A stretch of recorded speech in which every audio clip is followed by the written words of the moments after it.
Well, Representative Annie Kuster of New Hampshire was in the balcony of the House chambers as the Capitol was breached.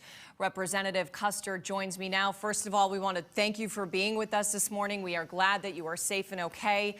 Can you please tell us what you saw yesterday and what it was like for you? Sure, thank you. Well, I was in the balcony watching the constitutional process of reaffirming Joe Biden as our next president and Kamala Harris as vice president. We had gotten word that the crowd was building outside. We got word that Vice President Pence had been whisked away to safety from the Senate and that the Senate was breached. So we knew we were in for a serious situation.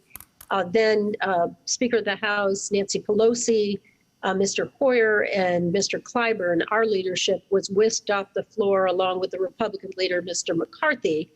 And all of the doors were locked down, both on the floor of the House and in the balcony.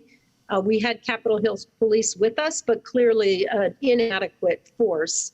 We were told to put on our gas masks, their hoods for oxygen, because there had been tear gas in the rotunda when the insurrectionists when the terrorists got to the rotunda.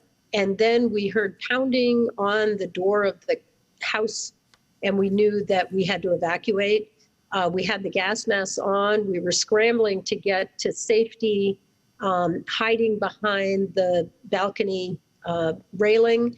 And as I left the room, I looked back and saw the staff trying to put a barrier, a couch, and a number of tables in front of the door. But shortly after that, shots were fired and the House floor was breached. There is talk this morning of impeachment or the 25th Amendment. Several members of Congress have now come out and said that they support removing the president from the office. So where do you stand on that? Well, my understanding is that the vice president and the cabinet are discussing the 25th Amendment. I think we have to ask ourselves as Americans, are we safe for the next 2 weeks with Donald Trump in the White House? And my answer to that is clearly not. There was inadequate support for us, inadequate troops or police available. Even when we were in the secure location, I was with several hundred members of Congress in a secure location for 5 hours. My understanding is that the President of the United States was refusing to allow the National Guard to come secure the Capitol. This is an attack on the very symbol of our democracy and an attack on the peaceful transition of power to the next administration. That is emblematic of what a democracy is. We have been proud around the world for 200 years of our democracy, and it's time to remove the president and restore integrity and safety to our country. Well, in a statement, you said the president has fanned the flames of violence for months. It's unacceptable. It's un-American. It has no place in our nation. What would you like to see happen to the rioters who breached the Capitol yesterday? And as you just touched on, do you feel Capitol Police did enough to stop them? Well, I want to commend the Capitol Police. They put their lives on the line to protect us.